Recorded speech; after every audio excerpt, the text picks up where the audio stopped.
Salut à vous les internes, aujourd'hui on ne rigole pas, on doit opérer en urgence 47 patients atteints par la TAC, la toxine anti-immunocellulaire. Alors je veux que tout le monde sorte son stylet et sa DS. Et non, je ne vous fais pas un remake d'Urgence ou de Grey's Anatomy, je viens juste vous parler de Trauma Center, un jeu vidéo de chirurgie. Si, ça existe. Développé par Atlus et édité par Nintendo, le premier jeu de la série Trauma Center est sorti en 2006 sur Nintendo DS. L'action se déroule en 2018, et dire qu'à l'époque ça me paraissait tellement lointain. Enfin bref, l'action se déroule en 2018 et de nombreuses maladies comme le sida et le cancer ont disparu. Pourtant, l'apparition d'un nouveau virus fait trembler le monde médical et signe le début d'une guerre biologique.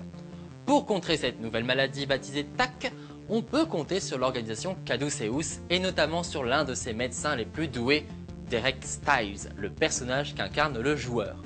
Stiles comme stylet, étant donné que Trauma Center tire parti des fonctions tactiles de la Nintendo DS. Précision, rapidité, efficacité, autant de qualités nécessaires pour venir à bout de la quarantaine de missions proposées par le jeu. L'écran tactile de la console devient une véritable petite table d'opération. D'une simple pression, on passe du scalpel au drain en passant par les points de suture ou les bandages.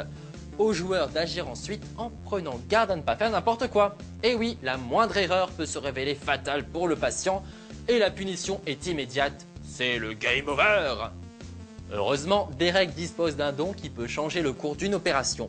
Il est en effet capable d'agir si rapidement qu'on pourrait croire qu'il arrête le temps.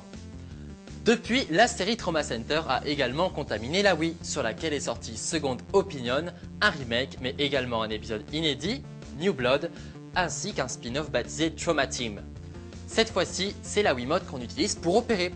Autant dire qu'il vaut mieux ne pas avoir la tremblote si on ne peut pas passer du jeu de chirurgie au jeu de boucherie. Heureusement, les graphismes préfèrent jouer la carte de la suggestion plutôt que le photoréalisme. Allez, je dois filer, j'ai un patient à découper en rondelles. En attendant, pour découvrir encore plus d'anecdotes sur le jeu vidéo, je vous invite à aimer la fanpage de Lost Levels et ma propre fanpage avec mon petit nom, Alex le serveur.